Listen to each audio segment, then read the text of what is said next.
बिस्मिल्लाहिर्रहमानिर्रहीम। Dear student, अस्सलाम वालेकुम। उम्मीद है आप खैरियत से होंगे। बेटा जी, आज का हमारा लेक्चर है चैप्टर नंबर 15.4 डीसी मोटर। सबसे पहले हमें ये डिस्कस करना होगा डीसी मोटर है क्या। अब हम तरतीब चलते हैं बोर्ड के हिसाब से। अगर शॉर्ट क्वेश्चन है तो डीसी मोटर है क्या। एक ऐसा आला है जो इलेक्ट्रिकल एनर्जी को मैकेनिकल एनर्जी में कन्वर्ट करता है। किस उसूल पर काम करता है? ये फ्लेमिंग के बाएं हाथ के उसूल पर काम करता है। फ्लेमिंग्स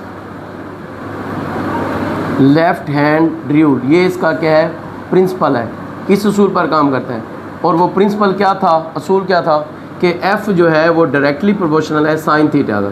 यानी जब किसी कॉइल को मैग्नेटिक फील्ड में अमूदन रखा जाए तो उस पर ज़्यादा क्या अमल करती है? फोर्स अमल करती है। ये देखें, फ़र्ज़ करें ये हमारे पास क्या है, ये कोई मैग्नेट है। इसका ये मैग्नेट का एक पोल नॉर्थ होता है, दूसरे को हम अलग दिखाने के लिए और मार्कर से देखते हैं। ये क्या है? साउथ है। और इसके नज़दीक जब हम ये कोई कॉइल रख दें, फर्स्ट कहीं ये मुस्ततिल कॉइल है, तो ये वाली साइड इसका नाम लिखते हैं PQRS। तो P और मैग्नेटिक फील्ड कैसे होगा? नॉर्थ पोल से साउथ पोल की तरफ।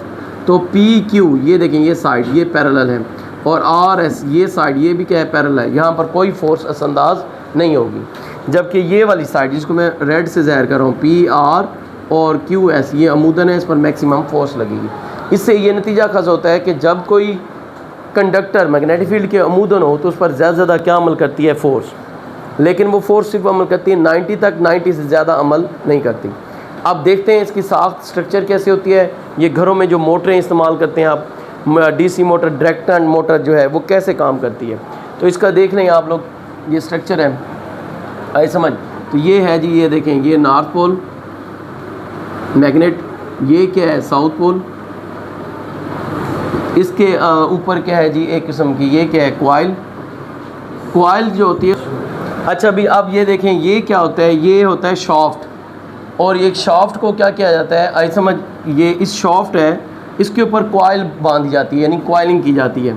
फ़र्ज़ करें ये इसके ऊपर क्या है, हमने तांबे की तार चढ़ा दी है शाफ्ट के ऊपर, क्योंकि ये हवा में तो नहीं ठहरेगी, तो इसको कहते हैं हम, आई समझ, आर्मीचर। और ये आपके पास क्या हो गई? कॉइल। ठीक है। अब इसको दो अदद क्या किया जाता है? स्प्लिट रिंग से जोड़ा जाता है। स्प्लिट रिंग्स ये देखें, ये हैं दो अदद स्प्लिट रिंग्स, आई समझ। और इनको कार्बन के ब्रुश X और क्या है ये Y से जोड़ दिया जाता है। और यहाँ पर ये देखें, ये एहतियात के लिए हमने सर्किट के लिए रेजिस्टेंस रख दिए, यहाँ बटन रख दिया, और किससे जोड़ दिया है? बैटरी से। बैटरी के दो टर्मिनल हैं, ये Y। अब हम इसको लेबल कर लेते हैं, ये है आई समझ, इसको कहते हैं यानी स्प्लिट रिंग्स। स्प्लिट रिंग इसलिए कहते हैं, स्प्लिट का मतलब होता है टूटा हुआ, ये तोड़ा हुआ। ये देखें, अगर रिंग है इसको यहाँ से काट दें, यहाँ से काट दें, कटा हुआ, तो ये स्प्लिट रिंग होगा। इसी स्प्लिट रिंग का दूसरा नाम कम्यूटेटर भी है, कम्यूटेटर। अच्छा, और ये क्या है? कार्बन के ब्रुश हैं।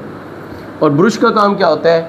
इसका काम ये होता है कि ये सर्किट में से ये बाहर से ये इलेक्ट्रिक करंट को ले रहा है, सर्किट में दे रहा है, ये सर्किट में से करंट निकाल के बाहर देता है। अच्छा, अब इसके नाम दोबारा लिख लेते हैं। ये कॉइल के, ये ऊपर ये कॉइल की है PQ, और ये क्या है? RS। और मैग्नेटिक फील्ड कैसे होगा? नॉर्थ पोल से साउथ पोल की तरफ। अब फ्लेमिंग लेफ्ट हैंड रूल लगाएं। जैसे ही मैं बटन ऑन करूँगा करंट बहेगा, तो फ्लेमिंग लेफ्ट हैंड रूल को मैं QS साइड पर लगा रहा हूँ। तो लेफ़्ट हैंड रूल के मुताबिक अपने बाएं हाथ की 3 उंगलियां, अंगूठा, पहली उंगली और दरमियानी उंगली, इस तरह से फैलाना है कि तीनों एक दूसरे के साथ 90 के एंगल पर हो। अंगूठा किसको ज़ाहिर करता है? फोर्स को। तो QS पर आप देखें फोर्स कहाँ लग रही है? अंदर की तरफ। और पहली उंगली किसको ज़ाहिर करती है? फील्ड के है, नॉर्थ से साउथ की तरफ। और बड़ी उंगली किसको ज़ाहिर करेगी? करंट को।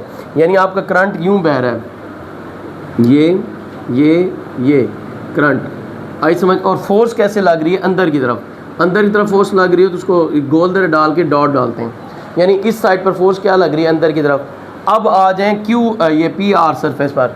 तो लेफ़्ट हैंड रूल दोबारा देखें, तो ये देखें, पहली उंगली फील्ड को और बड़ी उंगली जो है करंट अब कहाँ बह रहा है? ऊपर से नीचे। अब देखें अंगूठा क्या है? बाहर की तरफ है। फोर्स क्या लग रही है? बाहर की तरफ। इसको कैसे ज़ाहिर करेंगे? ये देखें, गोल दायरा डाल के ना यहाँ क्रॉस। अब देखें, पिछले साल 9th में आपने पढ़ा था, जब किसी जिस्म पर दो बराबर लेकिन मुखालिफ पैरेलल फोर्सेस अलग पॉइंट पर अमल करें तो वो बाहर मिलकर क्या बनाते हैं? कपल। और कपल से क्या पैदा होता है? टार्क। तो ये कॉइल क्या करना शुरू कर देगी? घूमना। और जब कॉइल घूमेगी और ये 90 के एंगल तक घूमेगी, उससे आगे नहीं घूमती। अब वो तो रुक जाएगी, फंस के, ये देखिए घूम कर ये ऐसे है, यहाँ पर रुक जाएगी। कॉइल को तो अब यानी कि चलना चाहिए, तो अब ये रुक जाएगी। इसको दोबारा चलाने का काम करेंगे स्प्लिट रिंग। ये करंट की सिम को क्या करेगा, दोबारा तब्दील करेगा, जिसकी वजह से ये दोबारा चलेगी। ठीक है, इस बात को ध्यान से दें, MCQs में और शॉर्ट क्वेश्चन में ये चीज़ें आ सकती हैं। कॉइल ये देखें, ये हमने जैसे बटन ऑन करेंगे करंट ये देखें बह रहा है। अगर हम QS साइड पर दोबारा देखें लेफ्ट हैंड रूल, तो ये देखें अंगूठा के अंदर की तरफ फोर्स को, पहली उंगली फील्ड को, ये नॉर्थ साउथ, करंट कहाँ है, ऊपर की तरफ। तो इस साइड पर QS साइड पर क्या है, फोर्स क्या लग रही है, अंदर की तरफ। इस साइड पर आ जाए PR पर, ये फील्ड है, ये करंट ऊपर से नीचे है, और फोर्स कहाँ लग रही है, बाहर की तरफ। अब जैसे दो बराबर फोर्स लगेंगी, कपल अमल करेगा। कपल से क्या पैदा होगा, टार्क। तो कॉइल क्या करेगी, घूमेगी। कॉइल ये देखें फंस के, ये मेरा हाथ ऐसे, ये घूम कर ऐसे हो जाएगी 90 पर, इससे ज़्यादा तो नहीं घूम सकती ना ऐसे। तो वो उसको दोबारा घुमाने के लिए हमें करंट चेंज करना पड़ेगा।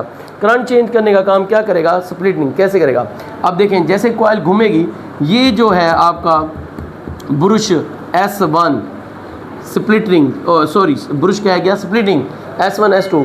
S1 यहाँ पर आ जाएगा और S2 कहाँ पर आ जाएगा, यहाँ पर। और करंट कहाँ से मिल रहा था, X और Y ब्रश से। जब करंट नहीं मिल रहा तो ये तो रुक जाएंगे। तो यानी कि अब तो यही कम्यूटेटर क्या करेगा, इसको तो चेंज करेगा। कैसे चेंज करेगा, तो ये इनर्शिया की वजह से, ठीक है ना, ये कॉइल जो है इनर्शिया की वजह से क्या हो जाएगी, सीधी हो जाएगी। लेकिन कैसे सीधी हो जाएगी, पहले से मुखालिफ सुने। पहले S1 किससे जुड़ा हुआ था, X ब्रश से। अब X1 किससे जुड़ जाएगा, ये S1 यहाँ पर, ये देखें रेड से ज़ेड Y से। और S2 पहले Y से जुड़ा हुआ था, अब किससे जुड़ जाएगा, X से। तो पहले से मुखालिफ में करंट बहेगा, फिर कॉइल ये घूमेगी। यानी अगर हम लोग यानी कि इस बुक को मिसाल दे लें, ये देखें ऐसे थी मिसाल, ये कॉइल क्या की, या ये फंस गए ऐसे था स्टार्ट, ये ऐसे हुई, फिर यहाँ पर वो क्या हो जाएगी दोबारा, फिर ऐसे, और फिर क्या होगा ऐसे, फिर ऐसे, और फिर ऐसे।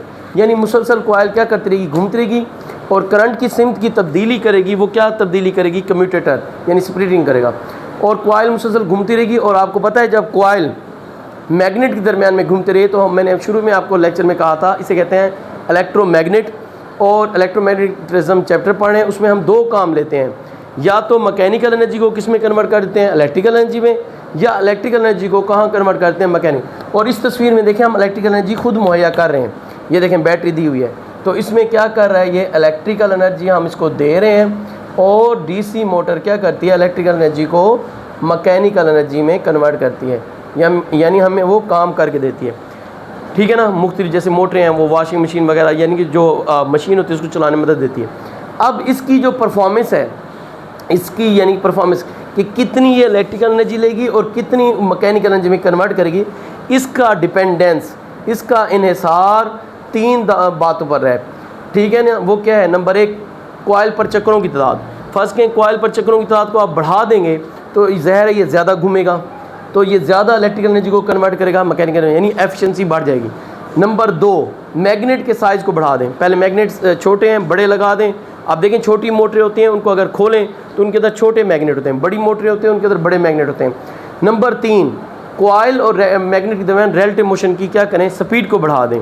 नंबर चार, इस कॉइल के एरिया को बढ़ा दें, तो उससे भी यानी उसका रकबे को बढ़ा दें, तो उससे भी DC मोटर क्या होता है, यानी कि काम करने की एफिशिएंसी बढ़ जाती है। तो आज का लेक्चर इंशाया का मशहूर सवाल है, वैसे भी ये चैप्टर आपके कम्बिनेशन में है, तो इसके अगर ऑप्शन निकालना चाहें तो बहुत से ऑप्शन इसमें से निकलते हैं।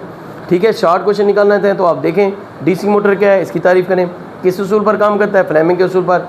फिर असूल क्या है कि भाई जब यानी कि कोई भी कंडक्टर मैग्नेटिक फील्ड के अमूदन हो तो उस पर ज़्यादा फोर्स लगती है। फिर इसकी साख्त क्या है, आर्मीचर क्या होता है, आर्मीचर कहें एक शाफ्ट बनी हुई होती है जिसके ऊपर कॉइल चढ़ाई जाती है, उसे आर्मीचर कहते हैं। स्प्लिट रिंग्स होते हैं, तो स्प्लिट रिंग्स क्यों लगाए गए हैं, इसका काम क्या है, करंट की सिम को क्या करने के लिए, तब्दील करने के लिए। और स्प्लिट रिंग का दूसरा नाम क्या है, कम्यूटेटर कहते हैं। ब्रुश क्या होते हैं, XY, किस चीज़ के बने होते हैं, कार्बन या ग्रेफाइट के। किस लिए काम करते हैं, ये करंट को, बाहर के करंट को अंदर सर्किट में देते हैं, या अंदर के करंट को बाहर निकालते हैं। ठीक है, फिर हमने देखा इस पर सूल फ्लेमिंग लेफ्ट हैंड रूल लगाया कि एक साइड पर यानी कि फोर्स अंदर की तरफ लग रही थी, दूसरी पर बाहर की तरफ, जिससे बाहर मिलकर कपल हुआ, कपल से क्या पैदा हुआ, टार्क। और कॉइल कितने हद तक ज़्यादा घूमती है, 90 तक, वहाँ पर आकर रुक जाती है।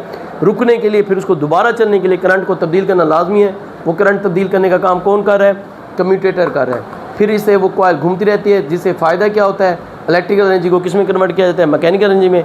फिर इसके काम करने का इन्हिसार किन बातों पर है, वो 4 बातों पर। तो शॉर्ट क्वेश्चन के लिहाज से जितने भी सवाल हैं, कंसेप्चुअल के लिहाज से हैं, एनालिटिकल हैं, अगर ये लॉन्ग है तो ये 2-2 तस्वीरें बनाना लाजमी है। और ये उम्मीद करता हूँ आज का लेक्चर आपको समझ आ गया होगा।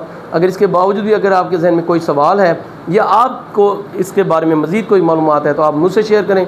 अगर आपके जहन में कोई सवाल है तो आप मुझसे पूछें, मैं इंशाल्लाह कोशिश करूँगा इसको वजाहत करने की। ओके, अल्लाह हाफिज़।